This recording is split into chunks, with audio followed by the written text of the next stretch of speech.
এখন আমার পরনে একটা লুঙ্গি আর আমার ওয়াইফের পরনে একটা মেক্সি, পায়ের জুতাগুলো আমাদের নাই। আমার বাসা এই জায়গায় ছিল, আর এই জায়গায় ছিল রাতে 2টা বাজে আগুন জ্বলতেছে। আমরা দরজা খুলে দেখি যে আগুন ঘরের দরজায় আয়া পড়ছে। আমরা আর কিছু লই বাড়িতে পারি না, আমরা জানলা লইয়ে খালি বাইরে একটা গেছি। কিচ্ছু জানি না যে কে লাগাইছে কি হয়েছে, কিচ্ছু বুঝি নাই। আগুন দেখে আমরা করতে বেরিয়ে গেছি। আমার ঘরে অনেক টাকা পয়সা ছিল। আমার এক সমিতি ভাঙ্গিয়া, বছর সমিতি ভাঙ্গিয়া আমি 90,000 টাকা এনে থইছি যে সকালবেলা বাড়ি যাইব, আর যাইতে পারি নেই। রাত্রেই আমার সব শেষ। আর অনেক কিছুই ছিল, কি করবো, আমরা তো বছর চুক্তি কাজ করি এই জায়গায়। আমার ঘরে ফ্রিজ ছিল, ওয়ার্ডরোব ছিল, অনেক কিছুই ছিল। আমরা যে রাস্তায় নেমে গেছি, আমরা তো কোনো কিছুই নেই, সারা কিছু নাই। আমরা কিচ্ছু আমরা বার করতে পারি না, শুধু আগুন লাগছে। ঘুমেছিলাম, জাগাইছে বেড়ারা, ডাক দিছে, উঠছি ঘুমেতে, উড়িয়ে বাচ্চা গাড়লো, শুধু হাতে করে বাচ্চা গাড়লে বাইরে গেছি। ওলা টাকা পাঠাইছে 1.5 লাখ ছিল ক্যাশ বাক্সাত, একটা টাকা পয়সা লইও বাড়িতে পারিনি। সোনা গনা যা ছিল সব ফুরির তলে পড়ে গেছে, কিচ্ছুই পাইনি, সব শেষ। আমরা নিশ্চিত হয়ে গেছি। আর সরকারের কাছে আবেদন, আমরা যদি কিছু সাহায্য করে একটু। কালকে দিছে ওই চাল ডাল কি জানি দিছে, বস্তা খুলিও না, এই আর একটা কম্বল দিচ্ছে। অনেক কিছুই ছিল আমার বাড়ি থেকে। 50,000 টাকা আনাইছিলাম আমার পরিবারে দিয়ে। আমার পরিবার অসুস্থ, এই টাকাটা ভাই রাত্রে নিয়ে ঘরের মধ্যে শুইছি ঘুমন্ত অবস্থায়। মনে করেন আমি প্রচুর ঘুমো।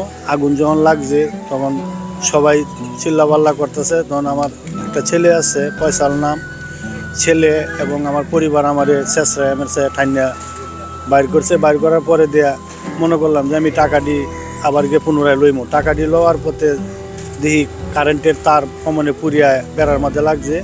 তো একটা শর্ট খাইছি, আর্থিং খাওয়ার পরে দেয়া ঘরে ঢুকতে চাইছি, ঢোকার পরে দেয়া আগুনে ধরে লাইছে। পরে আর ঘরে ঢুকতে পারি নাই। কোনো রকমে শেষরায় সুসরাইয়া বাচ্চা চিপা, রাস্তা তো অল্প রাস্তা, চিপা পায়ে ব্যথা পাইছি। কোনো ক্রমে দৌড়াদাপড়ি করিয়া নিজের জানটা বাঁচাইছি। তবে আমার এখন চলাফেরার মতো ভাই কোনো কিছুই না, একবারে নিঃস্ব। এখন আমার পরনে একটা লুঙ্গি আর আমার ওয়াইফের পরনে একটা মেক্সি, পায়ের জুতাগুলো আমাদের নাই। আমরা মাল সামানা ছাড়াই 90,000 টাকা ক্যাশ। 90,000 টাকা মানে 1 মুড়ি আনছি আমি ক্যাশ টাকা। আগের দিন আনছি সমিতি, বছর সমিতি করে আমরা বছর চুক্তি কিস্তি চালায় জমাই আমরা বছরের জানুয়ারি মাসে ভাঙি, কিন্তু 1 তারিখে 2 তারিখে ভাঙি, কিন্তু ওই নির্বাচনের লেগে দেয় নাই। আমরা পরশুদিন টাকা ডাইনা খালি ঘরে রাখছি, আর রাত্রেই আগুনটা লাগছে। আর যে টাইমে আগুন লাগছে আমরা সবাই ঘুমাইয়ে রয়েছি। আমরা কোনো কিছু লইয়ে বেরোতে পারি না, আমরা খাইলে হাতে বেরিয়ে গেছি। প্রত্যেকের রুমে রুমে ফ্রিজ টিভি সবই আসলো। একটা জিনিসে কেউ লইয়া যেত, খালি পরনের খাবারটা লইয়া বেরিয়েছে। যখন কইছে আগুন তখন আর কেউ ভাই জানে ভাই কেউ ভাই একে চাইছে না, যার যার জিনিস লিয়ে দৌড়াদৌড়ি করছে। কেউ একটা জিনিস বাইর করতে পারে নাই।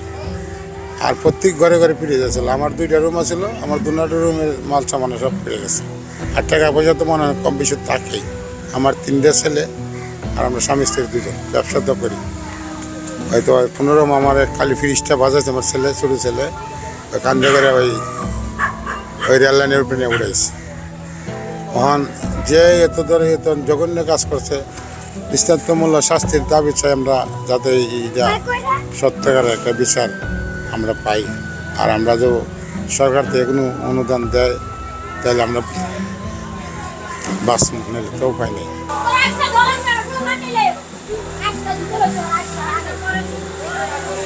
সংবাদ, ফিচার ও অনুষ্ঠানের জন্য ভিজিট করুন সংবাদ প্রকাশের ওয়েবসাইট এবং যুক্ত থাকুন ফেসবুক পেজ ও ইউটিউব চ্যানেলের সঙ্গে।